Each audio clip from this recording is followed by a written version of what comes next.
Olá, meus irmãos, minhas irmãs, estamos aqui para mais um período aqui, para mais um momento de reflexão, de meditação sobre a igreja e a atuação do anticristo.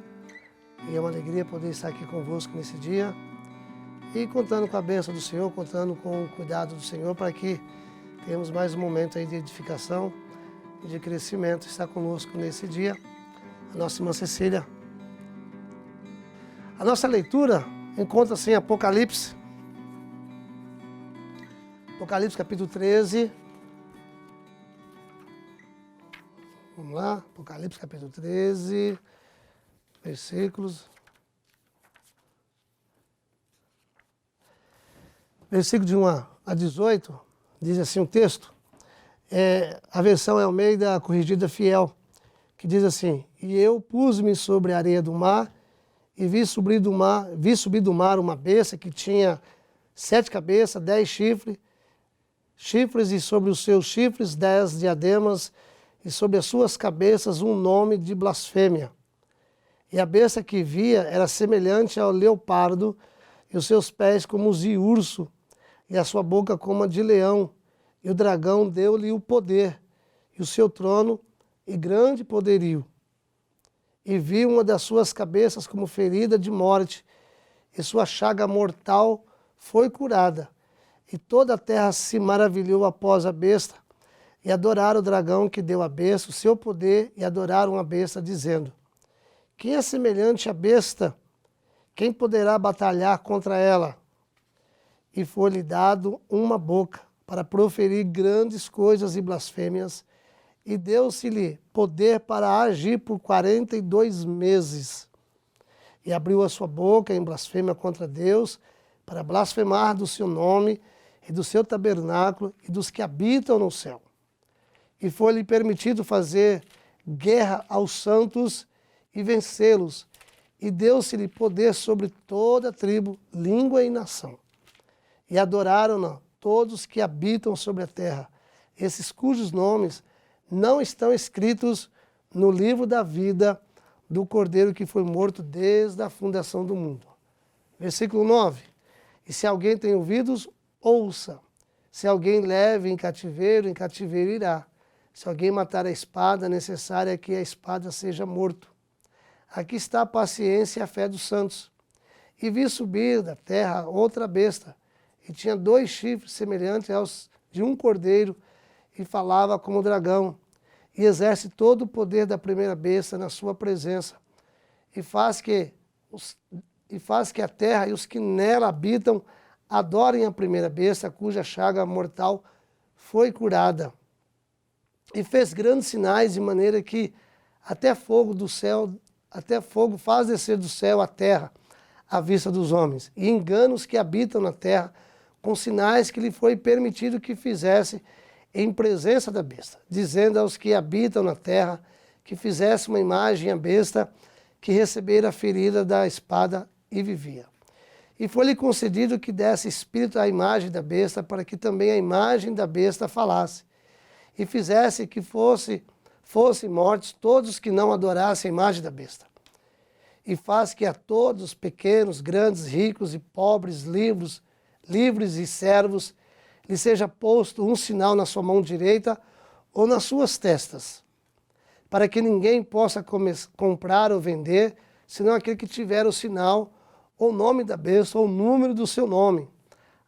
Aqui há sabedoria, aquele que tem entendimento, calcule o número da besta, porque é o número de um homem, e o seu número é 666, ou seja, 666. Meus queridos irmãos e irmãs, a lição hoje, lição número 11, a igreja e a atuação do anticristo. Nós já passamos nas lições anteriores, nossa revista abordou sobre Apocalipse, o livro da revelação. Depois nós tratamos sobre a questão da bem-aventurança, bem-aventurado que lê. Tratamos sobre a imagem de Jesus no livro de Apocalipse. Aí nós começamos a tratar a partir da lição número 4, falar sobre as igrejas ali no livro de Apocalipse, as cartas dirigidas às igrejas. E a primeira que nós estudamos foi Éfeso. a igreja que abandonou o primeiro amor de Cristo, o amor de Cristo. A lição número 2 abordou sobre Esmirna, uma igreja perseguida, contudo uma igreja fiel. A lição de número 6 abordamos sobre a igreja de Pérgamo, uma igreja que flertia, ou que estava flertando com o mundo atual.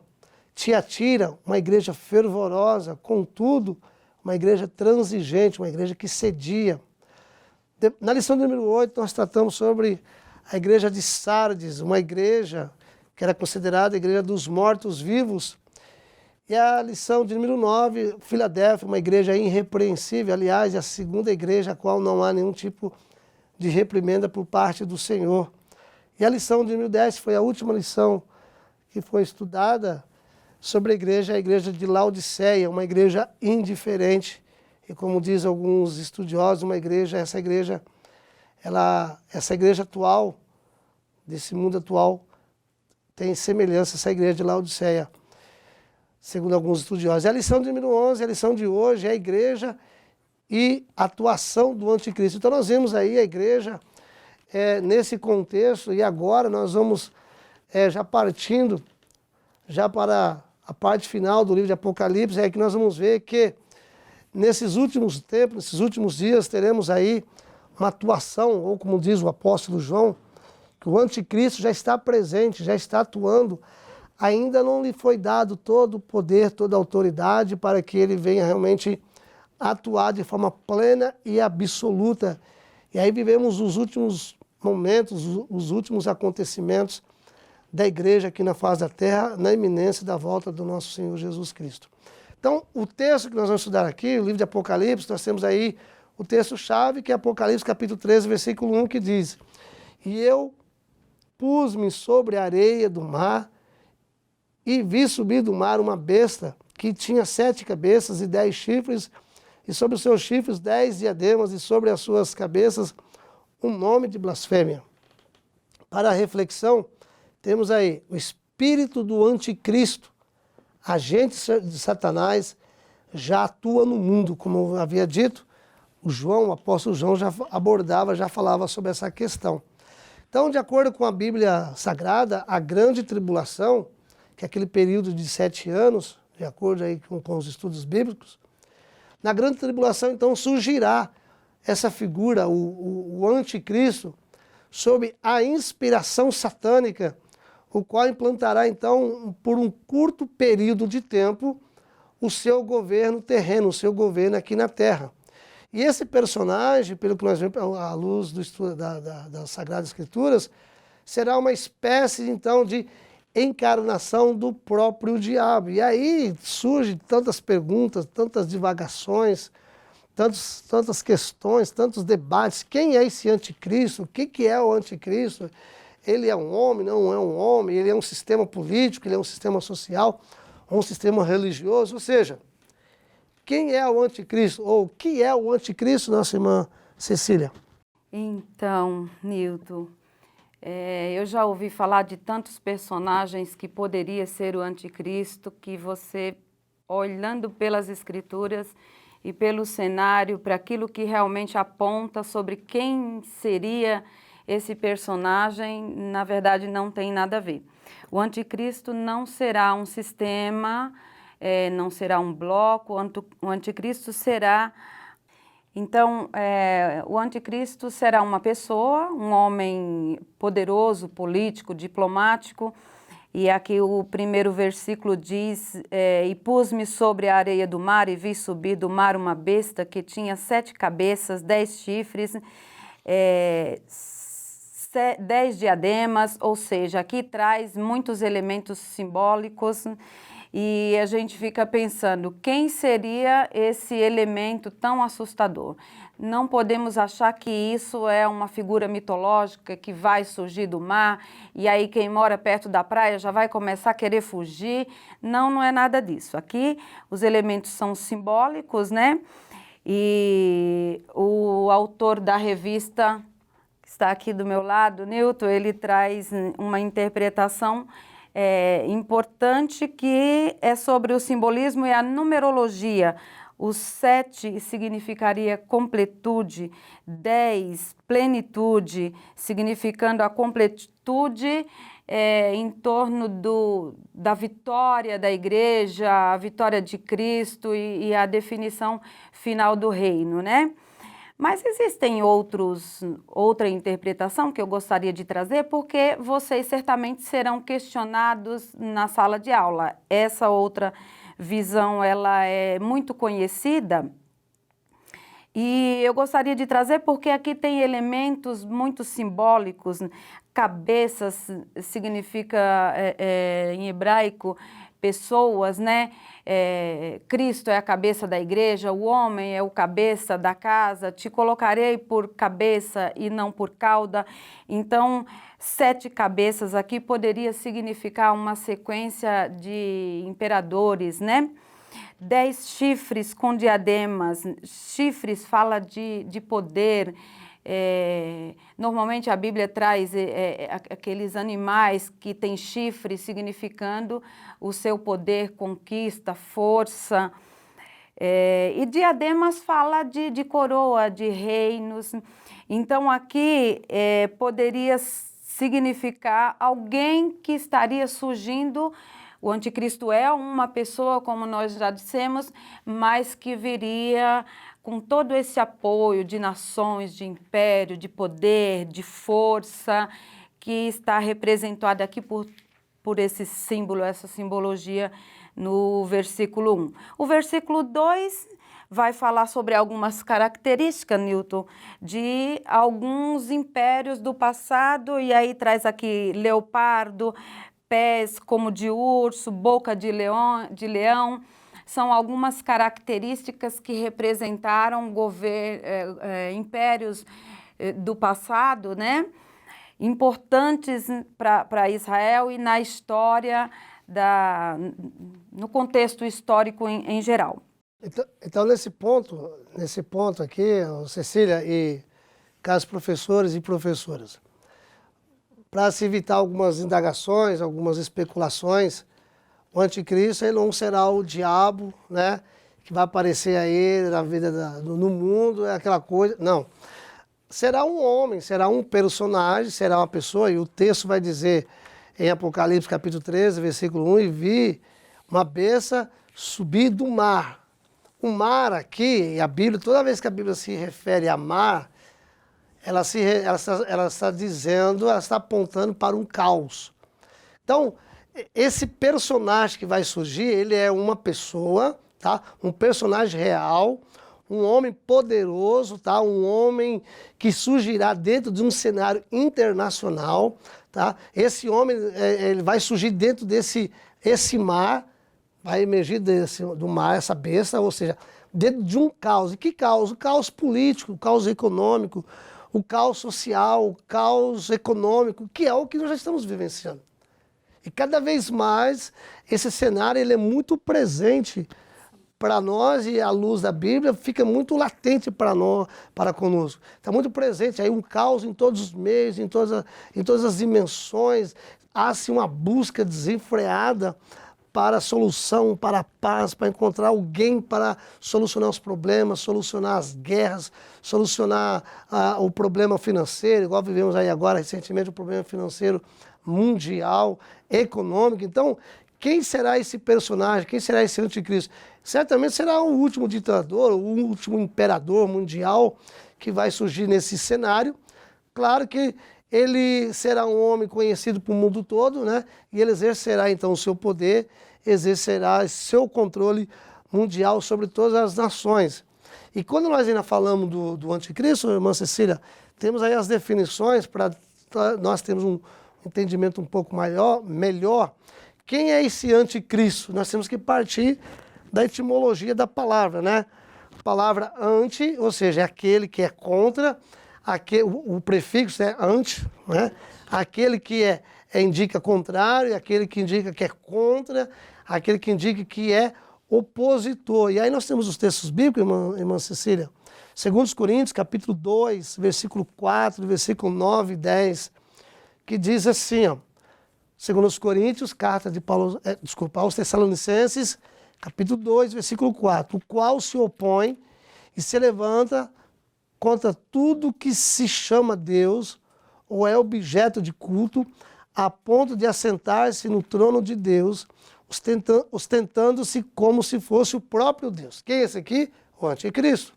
Veja agora o versículo 9 e 10. Ora, o aparecimento do iníquo é segundo a eficácia de Satanás, com todo o poder, sinais, prodígios da mentira, e com todo engano de injustiça aos que perecem, porque não acolheram o amor da verdade para serem salvos. Então, o anti é esse que vai se opor tudo que se refere a Deus. Se ao mesmo tempo ele quer imitar a Deus, ele quer imitar a Cristo, né? Ao mesmo tempo é aquele que se coloca contra. Então, esse é o anticristo, é o que vai surgir próximos aí, como nós vemos aí, dentro do período chamado período da grande tribulação. Então, como você estava dizendo, irmã Cecília, realmente é essa pessoa poderosa. É claro que existem algumas, e aí a irmã Cecília estava entrando na questão de algumas interpretações, existem muitas teorias, muitos pensamentos, muitas interpretações a respeito da figura do anticristo. É claro que o nosso estudo aqui, ele não caberá o tempo, né? O tempo não será possível, porque demanda-se um tempo considerável, mas nós vamos procurar destacar aqui, então, essas características do anticristo, desse personagem real, que será humano e certamente influenciado por Satanás. Então nós vemos aí, irmã Cecília, o aspecto dele, né? Como é que se vai se identificar quem é o anticristo? Pelos seus aspectos, né? Pois é, a gente vê aqui sobre os aspectos do anticristo e como o Nilton falou, anti é tudo aquilo que é contrário, vai se opor. João, na primeira epístola, ele dizia o seguinte, que como visto que o anticristo vem, já muito entre nós já se fizeram anticristos.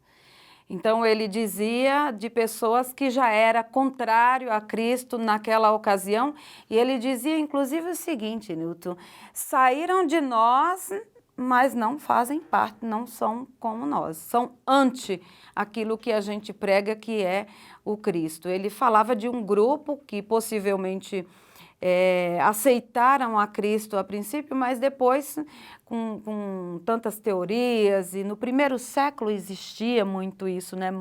Muitas ideologias que se colocava contrário.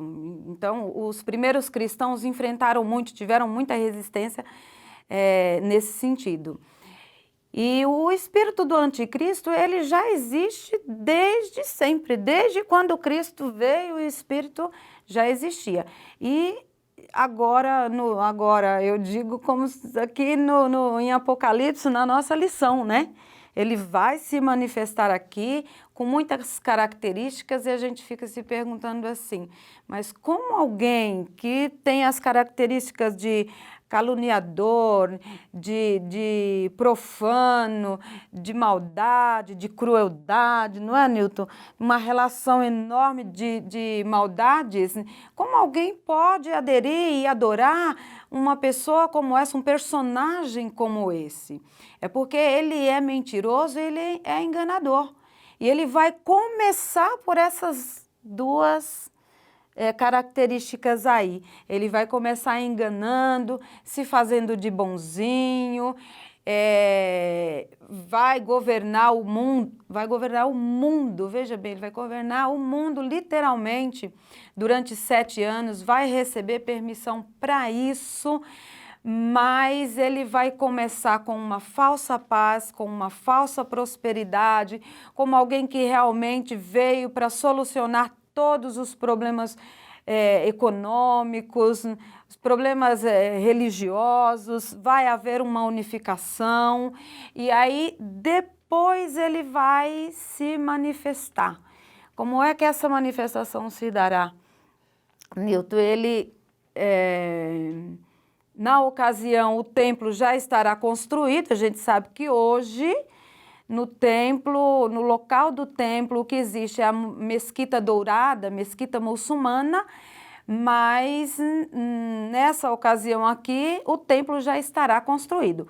Veja, hoje a mesquita está lá, mas já está tudo preparado para que o templo ocupe esse espaço. Vai ser algo muito rápido que vai acontecer. E aí esse personagem, o anticristo, ele vai entrar no templo, como o Newton acabou de ler, ele vai se assentar no trono de Deus, querendo parecer com Deus, e nesse momento a máscara vai cair. Mas não tem como ele parecer com Deus, porque é claro que certamente o próprio texto vai dizer que ele vai acontecerá muitas coisas, muitos sinais por intermédio dele, né? Mas quando nós olhamos para a Bíblia Sagrada, irmã Cecília, nós vamos ver alguns aspectos dele que é muito parecido com o que a gente já vê aí no dia a dia, na figura de alguns homens, né? Alguns homens poderosos. Por exemplo, egoísmo, presunçoso, soberbo, avarento, blasfemo, desobediente, infiel, ingrato, traidor, sem amor, irreconciliável, cruel. E ao longo da história, por falar em crueldade, ao longo da história vimos alguns homens aí que foram até vistos como anticristo. Sim. Nós vimos César, nós vimos, não vamos nem citar nome aqui, atualmente alguns homens, por questão da mídia, né? Mas ao longo da história vimos homens aí com esses aspectos de crueldade, profanos, homens profanos, que é uma das características do anticristo. Ele será profano, será sem afeto natural, hipócrita, orgulhoso, obstinado, caluniador, mentiroso. Ou seja, aí nós vemos aí figurativamente, ele é então a besta que sobe do mar. Versículo 1 e 2, né? O homem da iniquidade, segundo aos Tessalonicenses 2:2. E Daniel vai chamá-lo de assolador, Daniel capítulo 9, versículo 7. Então, esse personagem será então a encarnação do que há de pior na humanidade. Segundo o texto bíblico, ele se levantará contra tudo que se chama Deus. Como o texto que eu já acabei de ler, segundo aos Tessalonicenses, capítulo 2, versículo 4. E na visão de Daniel, o profeta Daniel, ele aparece como sendo o chifre pequeno, né? Daniel capítulo 7, versículo 7, ou seja, ele exigirá para si a adoração tal como os antigos imperadores assim reivindicavam. Então nós vamos ver que ao longo da história tem surgido esses homens, e voltando um pouquinho que você estava falando, no início da igreja o apóstolo João ele deu muita atenção nesse assunto aqui. Pelo que nós vemos aí no estudo, parece que João foi o autor assim que mais dedicou, pelo menos 5 vezes aparece o nome anticristo ali nas suas cartas. Então ele deu ênfase a esse assunto devido ao problema, devido à gravidade que já estava imperando naquela época. E com o passar dos anos, com o passar da história, nós vemos que cada vez mais o cenário está sendo preparado para o surgimento do anticristo. Mas vamos lá. Nós vamos chegar agora no terceiro ponto, que trata sobre a compreensão da tríade maligna, né? Porque assim, nesse aspecto ele vai parecer um pouco com Deus, né? Porque nesse caso aqui nós temos quem? Nós temos Satanás, né? Que é o próprio Satanás que estará influenciando o anticristo, e nós também teremos o falso profeta. Na verdade, nós temos o quê? 2 personagens humanos, sim, nesse período chamado período da Grande Tribulação, que estará atuando aqui no meio da humanidade, né? No meio desse caos psíquico, social, nesse caos econômico, nesse caos religioso. Então veja que está tudo aí fervilhando, está tudo aí acontecendo e, de certa forma, sendo preparado para o surgimento dessa tríade, né? A tríade que eu coloquei na revista aí, a tríade do mal. E a primeira que nós vemos aí é Satanás. E a Bíblia vai chamar Satanás de dragão, né? Que é o Drácon, né? Na palavra grega é o Dracon, né? Ele é o dragão. A Bíblia também vai chamá-lo de serpente, né? Ou seja, algum tipo de fera monstruosa. E o apóstolo João Satanás é identificado então como um dragão de muitas cabeças e muitos chifres, que é aquilo que você estava colocando anteriormente. Então o que nós vamos ver aí, como você já abordou, 7 chifres, 7 cabeças, 7 coroas? Esses números, como eu coloquei aqui na revista, e você estava entrando procurando apresentar outras interpretações, como eu já disse, existem algumas interpretações. A revista aqui, de acordo com a teologia aqui da Assembleia de Deus, Ministério de Santo André, entende dessa maneira, né? Que esses números aqui, então, referem, então, ao seu poderio, né? As 7 cabeças, os 7 chifres, refere-se, então, à completude, ou seja, em vencer o mundo. Ele acha que vai vencer o mundo, né? Ele pensa que vai vencer o mundo. Aliás, a tratativa dele é justamente vencer o mundo de que forma? Destruindo o mundo. Sim. Destruindo o mundo. Então, vemos aqui a atuação plena de Satanás, que estará, então, atuando sobre... E aí nós temos aqui no segundo ponto da compreensão da tríade, então nós vemos o anticristo aí. Estamos aí, ó, o anticristo, a página, capítulo 13, versículo 2, que vai dizer, vi subir do mar uma besta, o que significa então a expressão subir do mar, né? As águas do mar são multidões, ou seja, as nações, os povos na sua turbulência política social. E o Charles Erdman, ele diz que o mar aqui deve ser símbolo da atuação social e política conturbada e tormentosa, de onde comumente irrompem as tiranias. E nós estamos vivendo isso, não estamos não, irmã Cecília? Sim. Esse caos social, esse caos... Estamos vivendo essa loucura que se tornou o mundo. E você falando desse poder do anticristo, o versículo final do versículo 2 diz ainda que e o dragão deu-lhe o seu poder, o seu trono e grande poderio. Então será como eu poderia dizer, a mais alta, o que mais se pode compreender de concentração do mal em um só personagem. Você destacando todas essas maldades aí, essas características maléficas que tem o anticristo, eu me lembrei que... Antíoco Epifânio foi considerado um desses. Exatamente. Muitos atribuíam essa ponta que Daniel falava no capítulo 7 de Daniel, essa ponta que surgia, eles atribuíam ao Antíoco Epifânio, no 2º século, que foi um rei terrivelmente mau, profanou o templo, sacrificou uma porca, um porco dentro do templo, no lugar santíssimo. Teve mortandade assim terrível no período de Antíoco Epifânio. Ele matou de uma vez só 40 mil judeus, de uma vez só. Então, atribuía-se a ele e acreditando-se, claro, que quando a gente presta atenção na leitura aqui do Apocalipse, a gente percebe que esses acontecimentos se dará na ponta para o final dos tempos mesmo. Algumas características não se encaixam no personagem de Antíoco Epifânio, mas que a gente vai ouvir falar um pouco mais à frente, né? Sobre a cabeça que recebeu uma ferida como que de morte e depois ela vai ressurgir. Então seria como se naquela época o anticristo já tivesse atuado de forma tremenda e quase ferida como que de morte, porque Antíoco Epifânio, ele morreu. Mas agora ele ressurge agora no desfecho final da história. Agora você ficar bem atento, irmã Cecília, para identificar os sinais, porque a gente vai saber o cumprimento das profecias, o cumprimento da confirmação da Bíblia, que a Bíblia está dizendo, mediante os sinais, mediante os acontecimentos. Sim. Então, uma maneira de nós entendermos que, você acho que ia falar e abordar, que o anticristo, como é que nós vamos saber se é o anticristo quando vai surgir?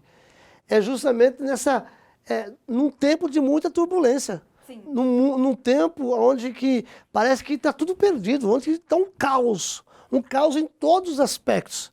É aí que ele vai surgir. E o interessante é que quem dará o poder a ele é o dragão. É o dragão das 7 cabeças, das 10 cabeças, dos 7 chifres e 10 cabeças. É o dragão. Na verdade, é o dragão, é o anticristo que já atua nesse meio. Ele já atua para que o meio social esteja da forma como está, o meio político, já existe uma atuação e todo um cenário sendo preparado, eu diria que já está preparado, mas foi sendo preparado ao longo do tempo para chegar nesse ponto em que está.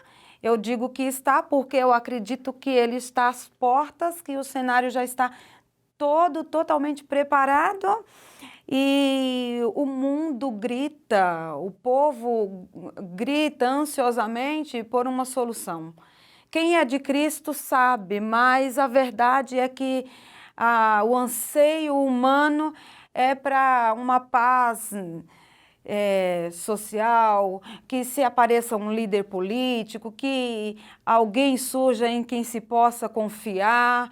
Então, tudo se converge para esse final, esse desfecho, que o livro do Apocalipse, especificamente aqui no capítulo 13, aponta. Agora, por que a gente traz algumas outras interpretações? É porque você, professora aí de casa, muito provavelmente vai ser questionado lá na sala de aula. Então, a gente precisa se preparar para isso. Hoje, a gente sabe que muita gente passa desapercebido, mas ainda tem muita gente que estuda, e essa lição do capítulo 13 aqui traz muitas dúvidas, muitos pontos de questionamento, que com certeza até pessoas que não costumam questionar muito, fazer pergunta na sala de aula, vai fazer. Então, é bom que a gente traga isso para uma abordagem, para que haja um certo preparo, né? É isso aí. Então nós precisamos ficar cientes de que ele é o auxiliar de Satanás. Quem lhe dará poder é o próprio Satanás. Ele surgirá num período de grande turbulência. Só fica difícil nós dizermos realmente quem é. Quem é essa pessoa? Que ele vai surgir, isso é fato. Quando vai ser num período da grande tribulação.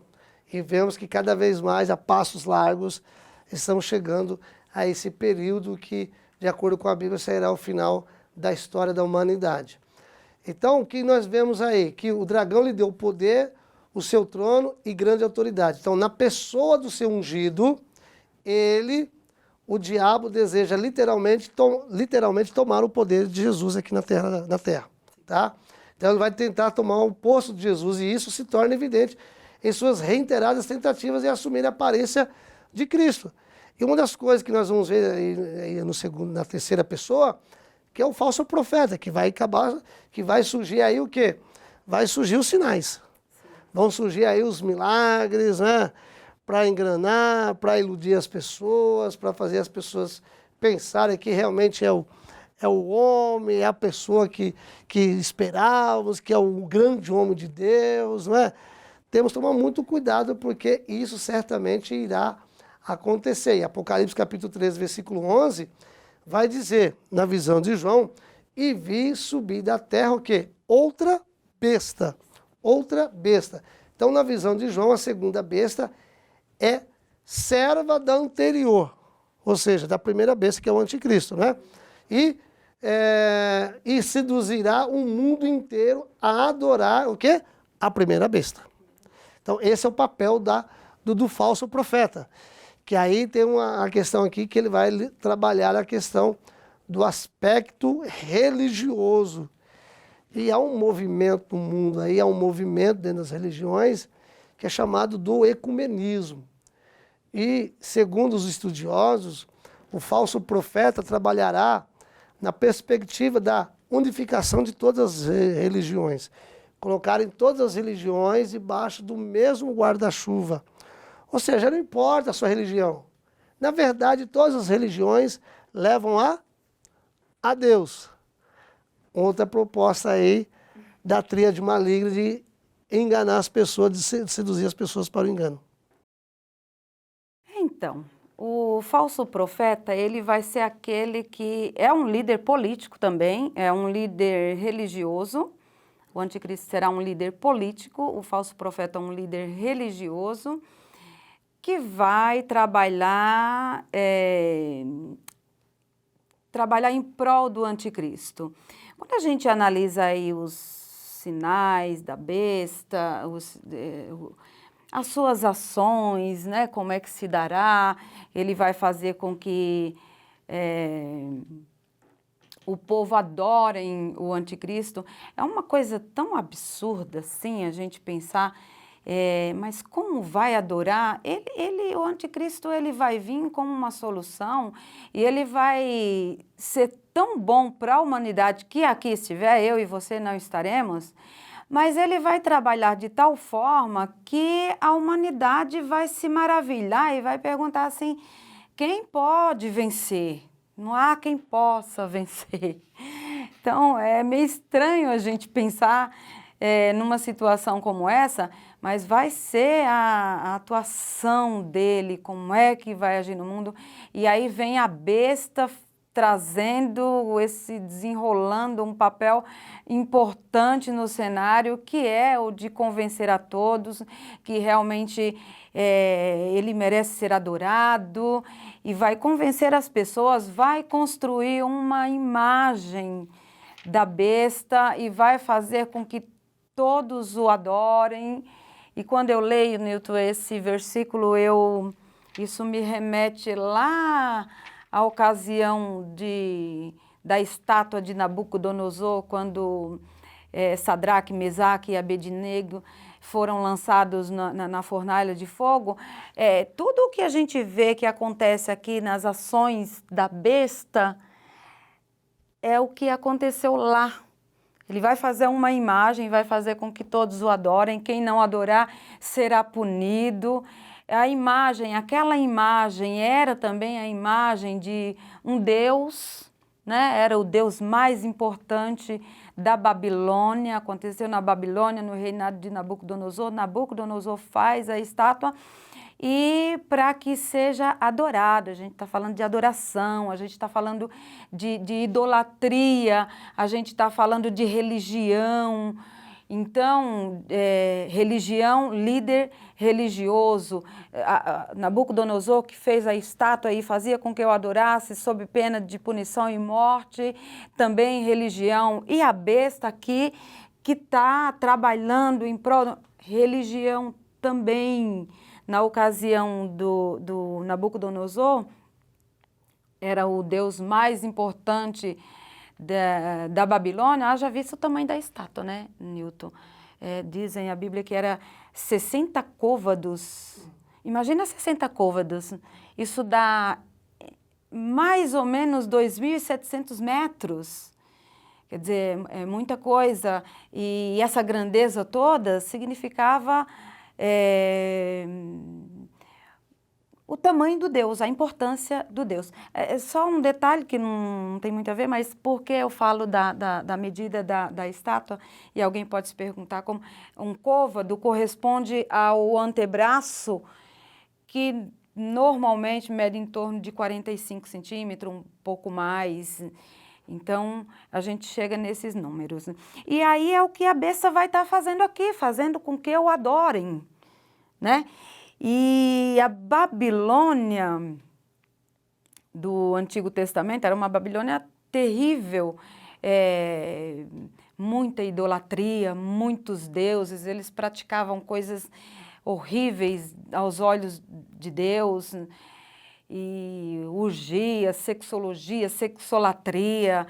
Então, fala de uma Babilônia e a Bíblia fala de uma Babilônia no Novo Testamento, não é não, Nilton? O que nós vamos ver ao longo da história é que as religiões sempre foram muito presentes na vida da humanidade. E é claro que nessa tríade maligna teria que ter alguém também para cuidar dessa área. E hoje, por exemplo, nós vemos que as duas maiores religiões do mundo é o islamismo, né, e o cristianismo, e fora as outras religiões que há pelo mundo. Mas o interessante que nós vimos aqui também na revista, irmã Cecília, é que é assim, se por um lado a primeira besta, né, o anticristo, ele é o braço de Satanás, aqui nós vamos ver que a segunda besta, na verdade, é a mente do anticristo. Olha que interessante. Por quê?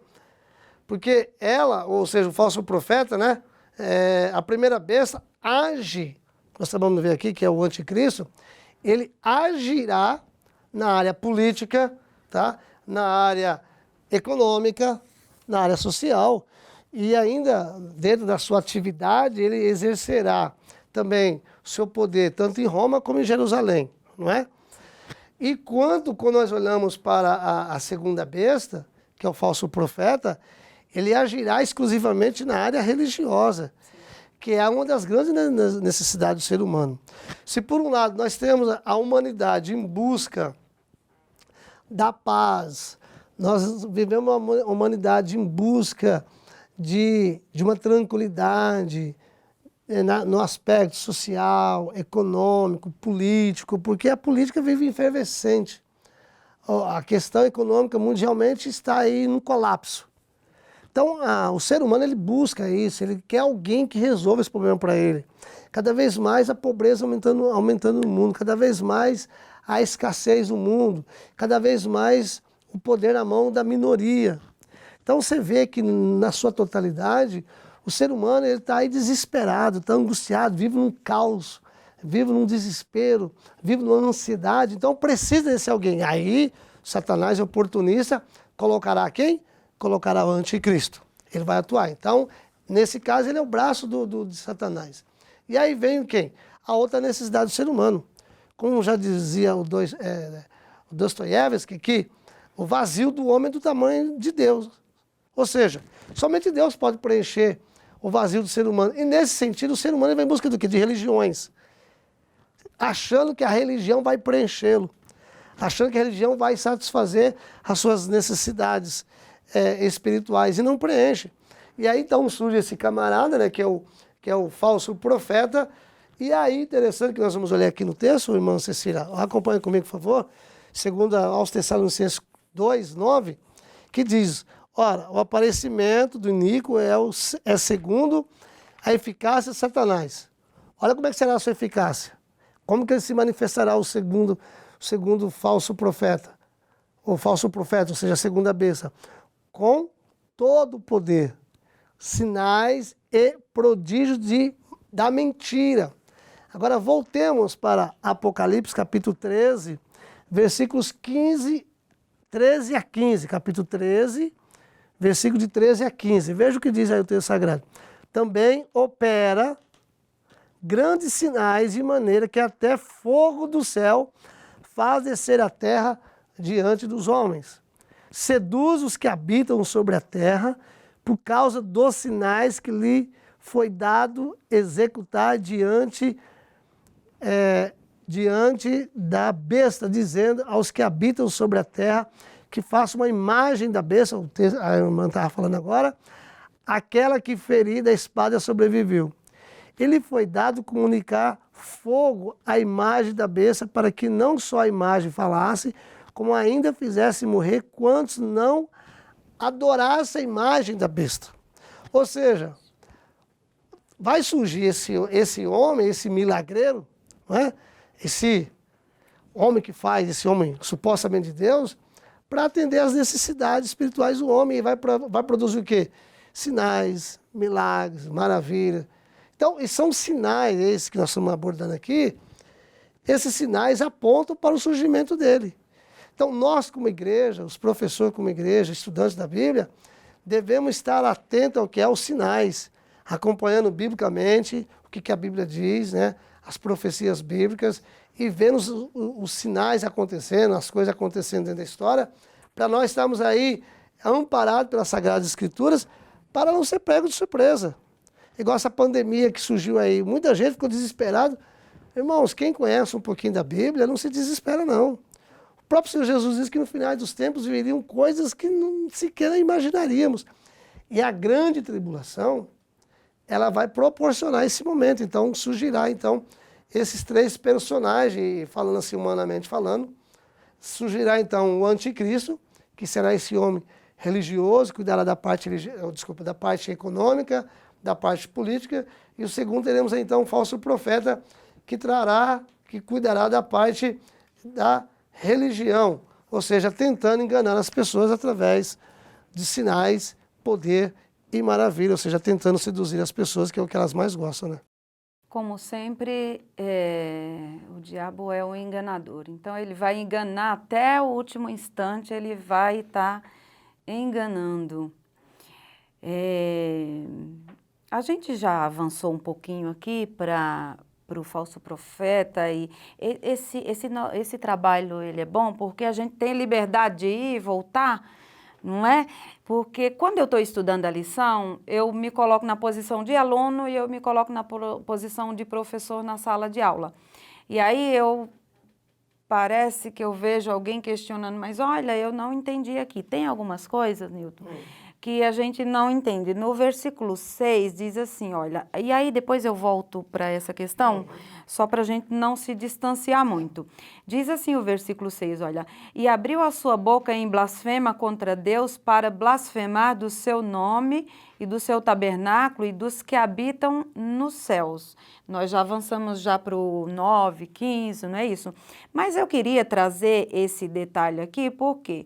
Porque a gente percebe, olha, o versículo 7 vai dizer, e foi-lhe permitido fazer guerra aos santos. Eu quero destacar aqui 2 pontos.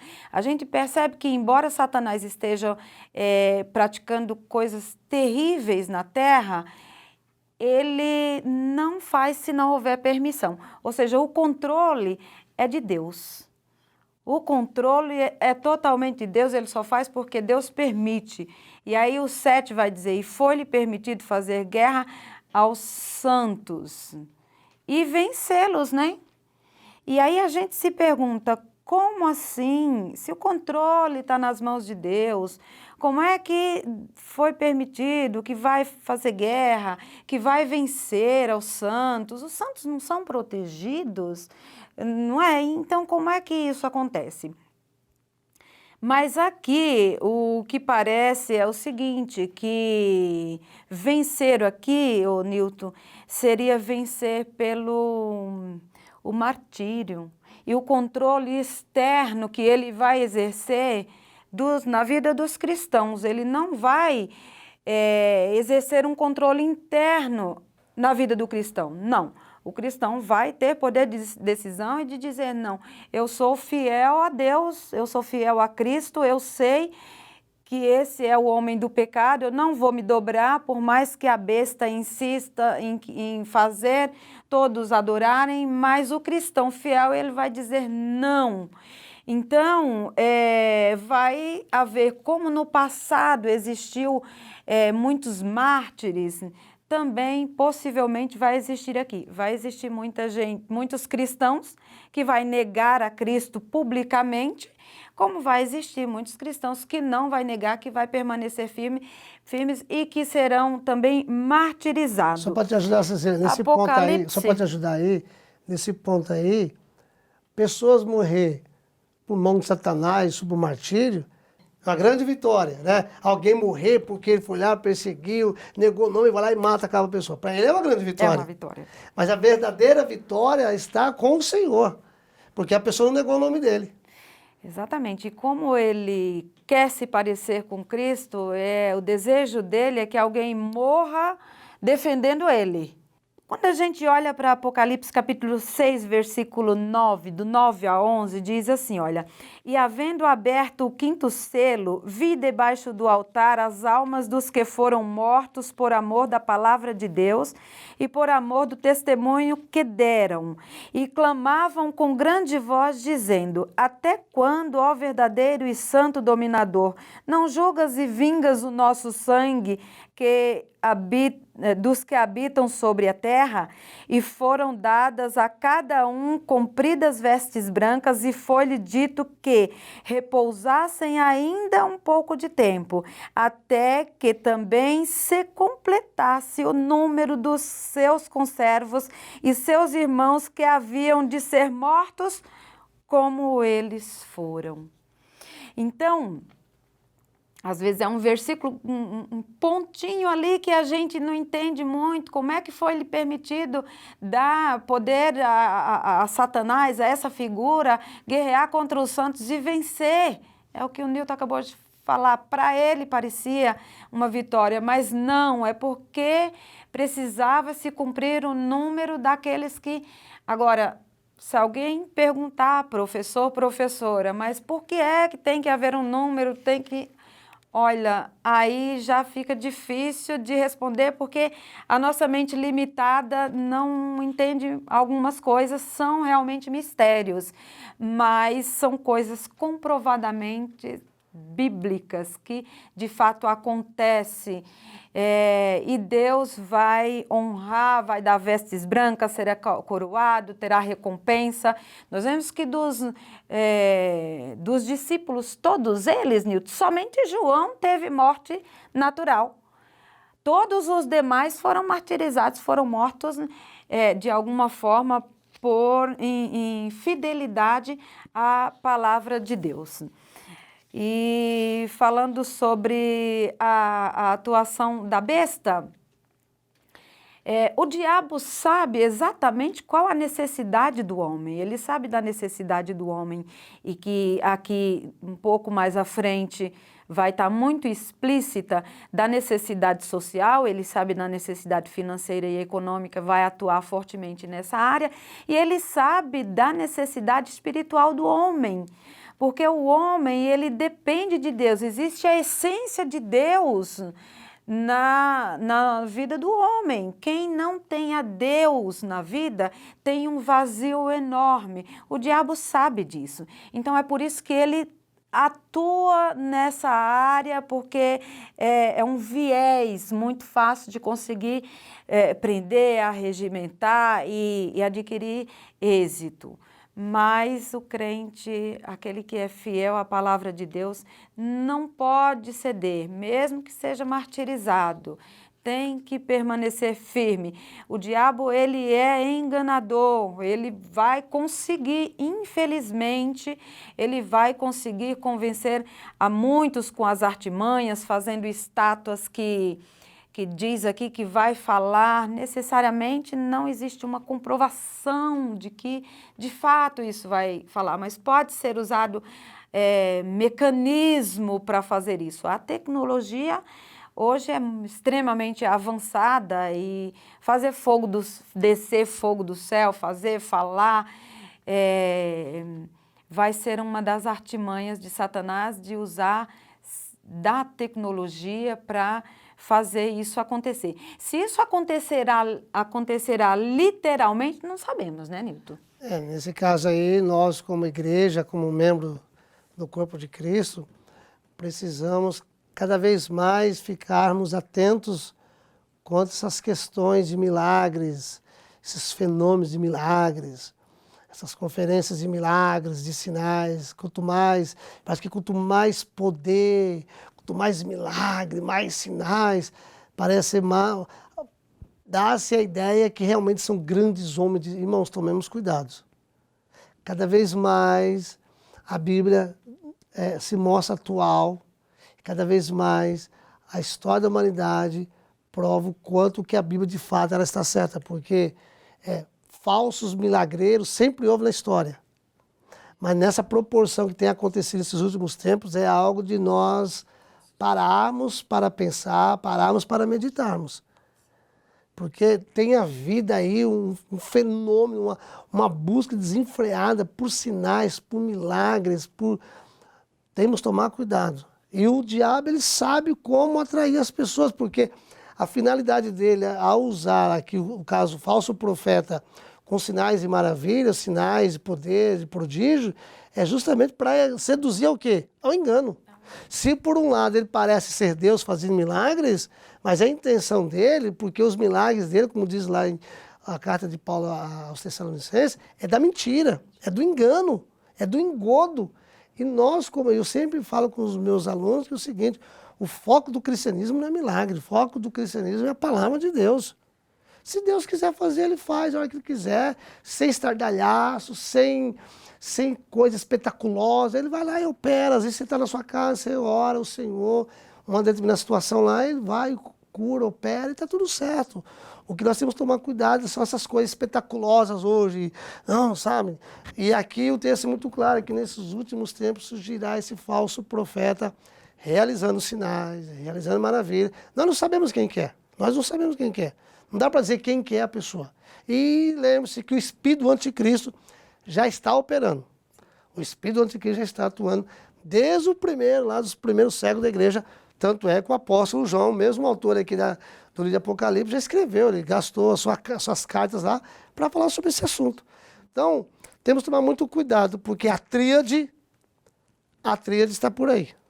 Só não sabemos quando vai se manifestar assim na sua plenitude. É claro que é no período da grande tribulação, mas já está aí, já atuando de alguma forma, sorrateiramente. A gente se pergunta, eu falo a gente se pergunta, mas assim, pode ser que alguém se pergunte, mas o que fazer para não ser enganado? A gente está falando tanto de enganação, né? Mas o que fazer para não ser enganado? A resposta está aqui. Conhecer e andar na luz, conhecer a palavra de Deus. Aquele que conhece a palavra de Deus não é enganado. Quem vai ser enganado é aquele que não conhece, é aquele que não aderiu, é aquele que não aceitou a Cristo, é aquele que não tem o Espírito de Deus na vida. Esses é que serão enganados. Você fala de tríade e assim, o diabo, o Satanás, o dragão aqui, existem vários codinomes para ele. Ele vai tentar querer se parecer com Deus de tal forma que aqui existe, nesse capítulo aqui, só nesse capítulo, existe várias referências quanto a isso. Essa tríade, essa trindade do mal, essa é uma das evidências. Outra evidência muito clara é sobre o sinal da besta, que a gente ainda não chegou, mas a gente vai chegar, mas o sinal é uma outra forma, eu já estou falando porque a hora está indo embora, mas enfim, é outro sinal de que ele vai querer se parecer, porque quem é de Cristo tem o sinal de Cristo. Então, se a gente observar, existem várias referências, vai falar das tribos, eu acho que um versículo que até já passou, no versículo 6, vai falar que ele vai receber poder e ele vai atuar em todas as tribos, porque as 12 tribos é uma ação de Deus, né? Foi Deus que criou através de Jacó lá, estabeleceu-se as 12 tribos. As 12 tribos estarão presentes aqui no livro do Apocalipse. Então, são características que a gente percebe, vai se assentar no trono, que a gente percebe que o anticristo vai trabalhar em cima disso para se parecer com Deus. Eu queria dar só um destaque aqui no versículo 8 também, no final do versículo, caso alguém te pergunte aí, professor, professora, que vai falar sobre a vida do Cordeiro que foi morto desde a fundação do mundo. Como assim o Cordeiro que foi morto desde a fundação do mundo? Jesus não morreu no primeiro século, como é que... né? Tá, então, existe uma referência em 1 de Pedro, capítulo 1, o versículo 19 e 20, que diz assim, olha, mas com o precioso sangue de Cristo, como de um cordeiro imaculado e incontaminado, o qual, na verdade, em outro tempo foi conhecido, ainda antes da fundação do mundo, mas manifestado nestes últimos tempos por amor a vós. Por que eu estou voltando um pouquinho? Porque pode surgir pergunta aí. E essas perguntas precisam ser esclarecidas. O versículo 10 também fala sobre o cativeiro, se alguém levar ao cativeiro ou em cativeiro irá, se alguém matar a espada, necessário é que a espada seja morto. Aqui está a paciência e a fé dos santos. Essa paciência e a fé do santo aqui é algo também que o versículo fala claramente de uma punição em relação àqueles que matam, ao assolador, né? Mas existe também uma referência em Jeremias que diz sobre aqueles que também deveriam morrer dessa forma, não tem como fugir. Bem, meus irmãos, minhas irmãs, dá para falar muita coisa aqui a respeito desse camarada, ainda que nós não assim, mergulhamos, porque o assunto é muito extenso. E nós precisamos encerrar. E nós temos aí no final da revista uma aplicação que já começa dizendo assim, ó, a seguir alguns aspectos destacados pelo texto sagrado para a reflexão. Primeira questão, quanto maior a turbulência social, política e econômica, maior a possibilidade de surgimento do anticristo, como nós já abordamos aqui. A segunda questão, eu vou deixar as três por último para a nossa irmã Cecília, para nós já fazermos as considerações e encerrarmos esse nosso momento. Embora o anticristo incorpore todo o poder terreno, com toda a sorte de crueldade, ainda assim, ele é fraco, ele é frágil, ele está na mão de Deus, como já dizia Martim Lutero, ele é um cão na coleira de Deus. Terceiro, o anticristo, na tentativa de se parecer com Cristo, reivindicará para si a adoração. A adoração. Os milagres serão utilizados para atrair pessoas. Para atrair pessoas. E o quarto, a perseguição, que será uma marca implacável, dar-se-á contra aqueles que não aderirem ao seu sistema de governo. Vejo que tem algumas questões que nós nem entramos aqui, porque, queridos, se nós entrarmos aqui, nós vamos o resto do dia e não é possível. Querida, complementa conosco aí, por favor, as três últimas aí, e assim nós estaremos finalizando o nosso encontro no dia de hoje. Amém, amados? Bom, então, nós já estamos chegando ao final e tem essas três últimas perguntas aqui que o Newton acabou de fazer, mas eu gostaria de dar um destaque pequeno aqui, porque o nosso tempo já foi, já estourou, em relação ao número da besta, o número 666. Aqui há sabedoria, calcule o número da besta, que número é esse? Essa pergunta não vai passar batido, desapercebido de forma alguma na sala de aula no domingo. Então, a gente precisa saber o seguinte, tanto no grego como no hebraico, os números, eles têm valores, a letra corresponde a um número e isso era muito usado no sentido em textos simbólicos. Mas esse número 666, ele não vai vir assim em alguma roupa. Antigamente, Newton, as pessoas olhavam assim as mercadorias importadas, se tinha alguma coisa lá e calculava para ver se chegava a algum número, mas não será assim. O que a gente precisa entender é que 6, na numerologia, biblicamente falando, 6 é o número do homem, porque o homem foi feito no 6º dia. Então, o valor do número do homem é o número 6. E aqui o que a gente viu é que durante esse período de 7 anos, o anticristo, essa trindade satânica que nós falamos aqui, ela vai governar todo mundo.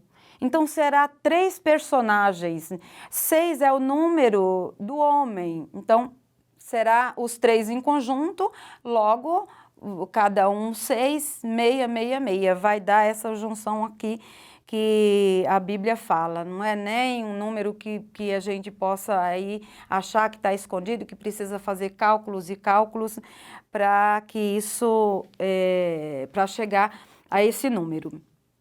Bom, as 3 perguntas finais aqui diz o seguinte, ele marcará os seus seguidores com uma identificação, eu já até falei alguma coisa que seria esse 666, com essa identificação ou com um nome, isso seria fatal na governança dessa trindade satânica. E por que eles vão agir dessa forma? Porque isso significa para eles fidelidade. O que eles querem? Eles querem que os seus seguidores sejam fiéis. Então, essa fidelidade será demonstrada através dessa marca. A marca que o cristão tem, que é a marca de Cristo, o selo de Cristo, o selo do Espírito Santo em nossas vidas. O seu destino final já está definido pelo Senhor. Apocalipse 13, e 5, ele será lançado no lago de fogo para sempre. Existe uma profecia de Amós que fala acerca disso, eu não me lembro no momento, mas diz que ele será derrotado para não se levantar mais. Então, ele acha que vai ter o domínio, ele não terá o domínio, inclusive tudo o que fará será por permissão de Deus, mas ele será derrotado. O seu tempo de ação é limitado. Será 7 anos e depois disso vai haver uma guerra travada e Cristo tomará definitivamente o reino, que é aquela pergunta que é feito lá em Mateus capítulo 24, Senhor, quando essas coisas acontecerá e quais serão os sinais da tua vinda, quando estabelecerá o reino, acontecerá aqui. Aí Cristo estabelecerá o reino definitivamente e no livro do Apocalipse nós vemos em vários lugares, aquele que permanecer firme até o final reinará comigo. Queridos, chegamos no final de mais um momento aqui. Espero que você, professor e professora, tenha compreendido, tenha estudado a revista, outros materiais de apoio. Prepare sua lição, prepare o seu estudo, porque nós já estamos aqui falando sobre a atuação do anticristo. A próxima lição será a igreja celebrando as bodas do Cordeiro, ou seja, depois de grande tribulação, depois de todo o final da história da humanidade aqui, com toda essa tribulação, a igreja estará na presença do Senhor, ali ceando com o Senhor, ou seja, participando da grande festa com o Senhor. E depois chegaremos então na lição de número 13, que é abordando alguns aspectos do perfeito estado eterno, ou seja, finalizaremos esse estudo para a glória do Senhor. E então a nossa oração, que é que você, professor, professora, cada vez mais você se empenhe, se dedique e procure apresentar conteúdos bíblicos para os seus alunos, para o crescimento, como diz a palavra, crescer não somente na graça, mas também no conhecimento da palavra do Senhor. E aqui nós finalizamos e fazendo as considerações finais da nossa irmã Cecília. Essa lição ela traz muito conteúdo, não foi possível abordar aqui todos os pontos que precisariam ser abordados. Eu acredito que você também, professor, professora, terá dificuldade aí na sala de aula, devido ao tempo que é disponibilizado para aula, né? Mas a gente procurou ater mais aos pontos que merecia maior atenção, aqueles pontos que podem surgir dúvidas. Esperamos que isso tenha ajudado, que tenhamos conseguido atingir o nosso objetivo e que, de fato, esse trabalho realizado aqui tenha sido importante para vocês na elaboração das vossas aulas. Durante toda a nossa conversa aqui, os nossos comentários, eu apontava sempre para percepção de um final, porque eu acredito que já está tudo preparado, já existe todo um esquema, não vou dizer que o mal, que esse sistema já está atuando juntamente com o mal, mas o que eu posso te dizer é que já está tudo preparado e se o mal tomar esse sistema, tomar posse desse sistema, essa realidade do Apocalipse pode sim acontecer em nossos dias. Pois bem, assim finalizamos, de acordo com a graça e misericórdia do Senhor, e esperamos estar no próximo encontro aqui com vocês para mais um momento de debate daqui, Assembleia de Deus, Ministério de Santo André, realizada pelo CAPED, Centro de Aperfeiçoamento de Professores Escola Dominical em Santo André. Que Deus abençoe a cada um e a cada uma em Cristo Jesus. Abraços.